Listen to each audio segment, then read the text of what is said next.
Universe நேயர்களுக்கு எனது அன்பான வணக்கத்தை தெரிவித்துக் கொள்கிறேன் தோழர்களே. எத்தனை காலம்தான் ஏமாற்றுவார் இந்த நாட்டினிலே? இது ஒரு சைடு. இந்த செய்தியெல்லாம் கேட்கிற பொழுது இன்பத்தேன் வந்து பாயுது காதினிலேங்கிற செய்தியும் சொல்ல வேண்டியிருக்கும். இந்த நரிக்கு ஒரு பாட்டு போடுவாங்க, மழை வந்துருச்சு டும் டும் டும், வேஷம் களைஞ்சிருச்சு டும் டும் டும் இருக்கு இல்லையா? இப்போ பத்திரிகைகள் எல்லாம் கையில் எடுத்துக்கொண்டது யாரை? தேமுதிகவை, பிரேமலதாவை. அது போட்ட குட்டி பிரபாகரன்கிறவனை, விஜய பிரபாகரன்கிறத, அது ஒன்று பெரிய புலி சுதீஷுங்கிறவன். இப்போ பத்திரிகைகளும் காணொளி தொலைக்காட்சிகளும் கையில் எடுத்துருச்சு. என்னென்ன சொல்கிறாங்க? விஜய் நடத்தின நாடகங்கள் என்ன, இந்த பாரிவேந்தர் செய்கிற கேவலங்கள் என்ன, அது ஒற்றை வரி செய்திகளாகத்தான் இந்த காணொளியில் நான் சொல்லப்போகிறேன். இதில் மிக முக்கியமான அரசியல் செய்தி. மனிதர்களை, தமிழர்களை, மக்களை இவர்கள் எப்படி மந்தையில் உள்ள மாடுகளையும் ஆடுகளைப் போல் நினைத்து கொண்டு நடத்துகிறார்கள் என்பதற்கு இந்த எடுத்துக்காட்டு. மொத்த தொகுதியே 6 தொகுதியிலிருந்து 12 தொகுதிகள் வரைக்கும் அவர்கள் இரட்டை இலக்கத்தில் சொல்வதை கூட இங்கே திமுக கூட்டணி, அதிமுக கூட்டணியில் சிங்கிள் டிஜிட்டில் தான் பேசுகிறாங்க. அதுதான் எல்லாமே பத்திரிகை செய்திகள், நமக்கு வெளியே கசிய விடக்கூடிய செய்திகள் அதுதான். ஆனால் இவங்க என்ன பேசுகிறாங்க அப்படின்னு கேட்டால், ஏன் இந்த காணொளிகளை கூட நம்ம போட வேண்டியிருக்குன்னு சொன்னால், ஒரு மாநாடு போட்டு நம்ம ஒரு செய்தி சொன்னால் ஆத்தா புள்ள மச்சான் மாமன் மயிறு மண்ணாங்கட்டி அத்தனை பேர் சேர்ந்துக்கிட்டு நம்மளை திட்டுறான். எப்படி திட்டுறான் தெரியுமா? அது நம்ம அப்படி பேசுகிறதுக்கு நமக்கே சங்கடமாக இருக்கு. டேய், நீங்கள்லாம் யாருடா? நீங்கள்லாம் எங்களை பற்றி ஏன்டா பேசுகிற? டேய், யோக்கிய வாரம் செம்பத்திக்கு ஒழிச்சு வையின்னு நாங்கள் சொல்கிறோம். அதுக்கு தான் நான் கடந்த காணொலியே பேசினேன். அதிமுகட்ட நீ செஞ்ச கூத்து என்ன, திமுகவில் நீ செஞ்ச கூத்து மாட்டிக்கிட்டு நீ அசிங்கப்பட்டது என்ன, நீ மக்கள் நல கூட்டணியை எப்படி சிதைத்து நொறுக்குனுங்கிற செய்திகளை நாங்கள் தான் சொல்லணும், வேறு யார் சொல்கிறது? நீ இன்னும் விஜயகாந்த் மறைந்த பிறகு விஜயகாந்தை ஒரு புனிதன் மாதிரி நீங்கள் காட்டிக்கிட்டு இருந்தீங்கன்னா என்றைக்குமே அவன் பொறிக்கிங்க மாதிரி தான் நான் சொல்லுவேன். யாராவது நீங்கள் பொம்பளையை முன்னால் விட்டு முந்தானைக்கு பின்னாடி போய் ஒளிஞ்சிக்கிட்டு இருக்கணும், போய் அவன் வாயில் நல்லா வந்துட போய் அப்படி பேசிக்கிட்டு நீங்கள் அரசியலை யாராவது ஏற்றுக்கொள்ள முடியுமா? நாங்கள் என்ன ஒன்றும் தெரியாத கிறுக்கணுங்களா? நீங்கள் மாநாடை போட்டுக்கிட்டு காசை வாங்கிக்கிட்டு இருக்கக்கூடிய இளைஞர்களை சமுதாய ரீதியாக சாதி ரீதியாக நீங்கள் பிரித்து பண்ணக்கூடிய அரசியலை புரியாத முட்டாள்கள் அல்ல. அதைத்தான் இன்றைக்கி தெரிஞ்சுக்கிட்டான். அவன் கட்சிக்காரனை இன்றைக்கி புரிஞ்சுக்கிட்டான். இன்றைக்கி ஒரு ஆள் கூட, ஏன் நாய் கூட எட்டி பார்க்காத கூட அலுவலமாக தேமுதிக மாறி இருக்கிறது என்பது தான் இன்றைக்கி செய்தி. அவலப்படுற செய்தி. நக்கீரனில் செய்தி போடுறான், ஆளே இல்லாத கடையில் யாருக்கடா டீ ஆத்துறீங்கன்னு சொல்லி.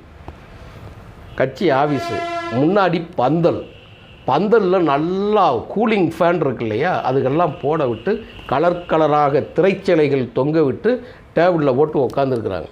பத்திரிகைக்காரன் பார்த்துக்கிட்டே இருந்திருக்கிறான். மத்தியானம் வரைக்கும் ஒத்த ஆள் எட்டி பார்க்கல. ஆனாலும் அவங்க அசையாமல் உட்காந்துருக்குறாங்க.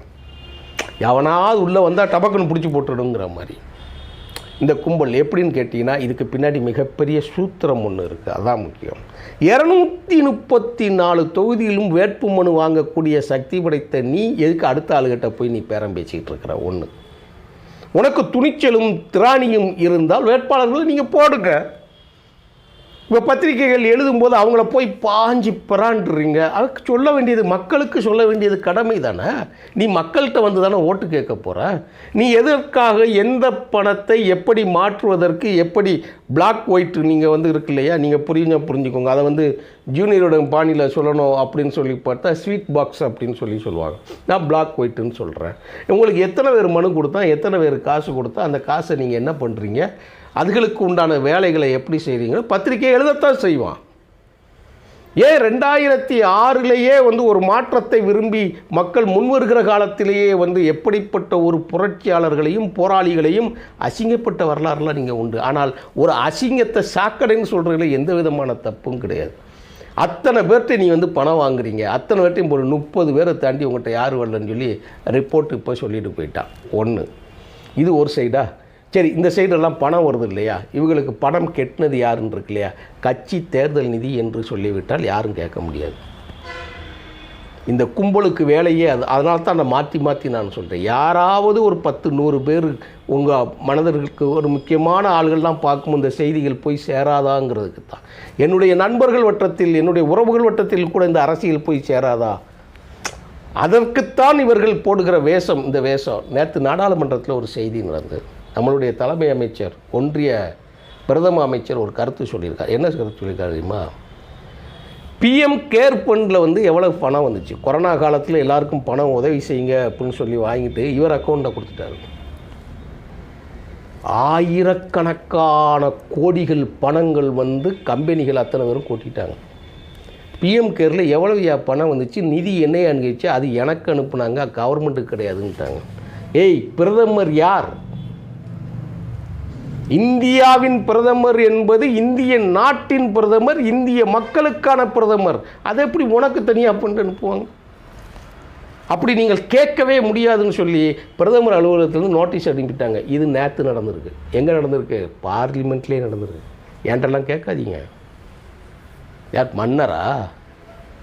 துபாயில் கூட கடந்த 2 நாளைக்கு முன்னாடி 32 லட்சம் கோடி பணம் ஒரே நாளில் டிரான்சாக்ஷன் பண்ண செய்தியெல்லாம் பார்க்கும். உலக அரசியல் அது வேறு இருக்கும், பார்க்கும். அது மன்னராட்சியில் நடக்கும். நீங்கள் இப்போ கேட்டால், பார்லிமெண்ட்டில் கேட்டால் கொடுத்தானே ஆகணும். அதெல்லாம் நீங்கள் இந்த தேர்தல் நேரத்தோடு சொல்லணும். நீங்கள் விஜயகாந்த், இந்த கும்பல் இருக்கு இல்லையா, விஜய பிரபாகரன், சுதீஷ், பிரேமலதா கும்பல் இருக்குல்ல, இதுக்கெல்லாம் ஒரு ஒப்பீடு இருக்குது. இதுக்கெல்லாம் பார்த்துக்கிடணும். சரி, விஜய் இருக்க அவன் என்ன செய்கிறான்னு பார்த்தீங்க இல்லையா, 100 ரூபாய்க்கு ஃபார்ம் வாங்குங்க, டவுன்லோட் பண்ணுங்க, ஃபில்லப் பண்ணி எனக்கு பணத்தை கட்டுங்க. யார் வேணாலும் கட்டுங்க.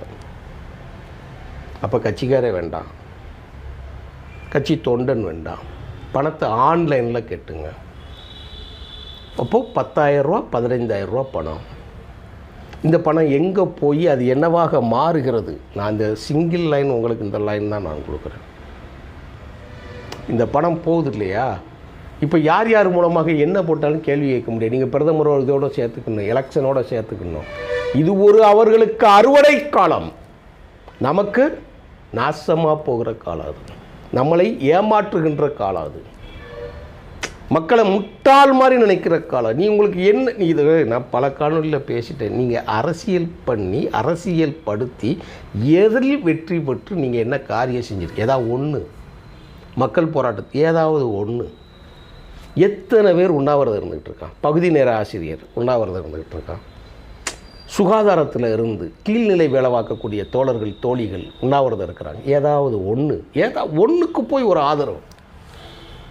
கட்சியின் உங்களுடைய நிலைப்பாடு என்ன, ஆர்ப்பாட்டம் என்ன, மறியல் என்ன, நீங்கள் மறியலோட பல்வேறு காலகட்டங்களில் நீங்கள் என்ன வேணாலும் செஞ்சுருக்கலாம். உங்களுடைய தியாகங்கள் என்ன இந்த மக்களுக்கு, தமிழ்நாட்டுக்கு? நீங்கள் என்ன அரசியல் பண்ண போகிறீங்க?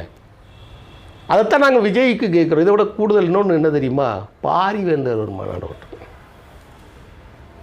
இந்த 3 பேரும் 100 கோடி ரூபாய், 100 கோடி ரூபாய் கோர்ட்டில் ஃபைன் அதான் கெட்டிட்டு வெளியே வந்திருக்கான். பாரிவேந்தர்னா யார் தெரியுமில்ல? யாரோன்னு நினச்சிடாதீங்க. புதிய தலைமுறை தொலைக்காட்சியோட ஓனர் அவன் தான். ஒரிஜினல் பேர் என்ன தெரியுமா? பச்சைமுத்து. அந்த பச்சைமுத்து தான் பாரிவேந்தர்னு சொல்லி பேரை மாற்றிக்கிட்டு அவர் ஒரு கட்சி பேர் ஐஜேகேன்னு ஒரு கட்சியை வச்சுக்கிட்டு அதுக்கு ஒரு மாநாடு போட்டு நாங்கள் பிஜேபியை ஆதரிக்கிறோன்னு சொல்லி இப்போ ஒரு கேலி பண்ணியிருக்கிறாப்புல. ஆனால் இதில் என்ன சம்பவம் தெரியுமா? அன்றைக்கி மோடி வந்தார் இல்லையா, கூட்டம் நடந்ததில்ல. அந்த கூட்டத்தில் தான் அமித்ஷாவும் கூட போய், எடப்பாடியும் போய், ராமதாஸும் தினகரனும் இணைஞ்சாங்க இல்லையா. அந்த கூட்டத்துக்கு இதே பாரிவேந்தர் என்கின்ற பச்சைமுத்து என்கின்ற புதிய தலைமுறை தொலைக்காட்சியோட ஓனர் இவனுங்க போனன்னு அந்த காம்பவுண்டுக்குள்ளே விடலை, நெருக்கடிக்குள்ளே உள்ளே விடலை. எங்கள் காம்பவுண்டுக்குள்ளே ஒரு கட்சி நிறுவன தலைவர் இவங்களை யாரும் உள்ள மேடைக்கு ஏற்றலைன்னு சொல்ல. டாக்டர் கிருஷ்ணசாமி சொல்கிறார், எங்களை மேடைக்கே ஏற்றலை, எங்களுக்கு அழைப்பே இல்லைன்னு சொல்கிறார். அது வேறு. வாலண்டராக வண்டியில் ஏறி போனவொன்னே உள்ளேயே அனுமதிக்காத ஒரு ஆள் முந்தா நாள் மாநாடு நடத்தி அந்த மாநாட்டில் பிஸ்கட்டு, ஜூஸு, தண்ணி, முட்டாய், கடலை முட்டாய் அது ஒரு பையோடு வச்சுட்டு யாரை கூப்பிட்ருக்காங்க தெரியுமா? பிஜேபியோட தலைவர் நயினார் நாகேந்திரன். அரசியல் இதைத்தான் நான் சொல்ல வரேன். அவர்களுக்கு தேவையான அரசியல் என்ன? எந்த கட்சி ஒன்றியத்தில் பிரதமர் பதவியில் இருக்கிறாங்களோ, ஆளுங்கட்சியாக இருக்கிறாங்களோ அவங்கள கையில் வச்சுக்கிறது. மானம், ரோசம், ஈனம், வெக்கம், சூடு, சொரணை எதுவும் தேவை கிடையாது அரசியலுக்கு. நம்மை போல் உழைப்பவர்கள், நம்மை போல் மக்களுக்காக களத்தில் நிற்பவர்கள், நம்மை போல் மக்களுக்காக போய் அவர்களுக்கு போலீஸ் ஸ்டேஷனில் இருந்து, தாலுகா ஆஃபீஸில் இருந்து, விஏஓ ஆர்ஐயிலேருந்து எதுவும் கையில் கிடையாது. 100 கோடி ரூபா கட்டிட்டு வந்தாங்க. உள்ளேயே விடாத ஒரு ஆள் வாரான். இங்கிட்டு இது ஒரு பணத்தை செட் பண்ணுறதுக்கு ஒன்று. இந்த சைடு பார்த்தீங்க அப்படின்னா அப்படியே விஜய், நான் சொல்கிறது பிளாக் ஒயிட் ஸ்வீட் பாக்ஸ் என்ன வேணாலும் நீங்கள் போட்டுக்கோங்க, வச்சுக்கோங்க. பணம் வாங்குறாங்க. என்ன கணக்கு? நம்ம பேங்கில் நம்ம போட்ட பணத்தை நம்ம கையில் எடுத்தால் நம்மக்கிட்ட விசாரணை கேட்குறாங்க. இவருக்கு என்ன மக்கள்கிட்ட இருந்து பிடுங்குறாங்கங்க. அதைத்தான் நான் சொல்கிறேன். அப்படியே பார்த்தா இந்த கும்பல் இன்னும் அழியாமல், விஜயகாந்த் செத்த பிறகும் யாரும் வராமல் கூட ஆட்டிக்கிட்டு உட்காந்து, இதெல்லாம் நம்ம சாதாரணமாக கடந்து போய்விட வேண்டும் என்பதற்காக சொல்லவில்லை தோழர்களே. இதற்கு பின்னால் பெரிய நெட்வொர்க் இருக்குது. அது செயல்படும். அதை அம்பலப்படுத்துறதுக்கு தான் பத்திரிகைகள்லாம் இப்போ செயல்பட்டுக்கிட்டு இருக்கிறாங்க. அதை நாம் எளிதாக கடந்து விட போகக்கூடாது. கூட்டமே இல்லையாக்கும் அப்படின்னு சிரிச்சுட்டு போயிடக்கூடாதுங்கிறக்காக தான் இந்த பின்னால் நுட்பமான அரசியல் இருக்குது. அதை கற்றுக்கொள்ளுங்கள், புரிந்து கொள்ளுங்கள் தோழர்களே. நன்றி, வணக்கம் தோழர்.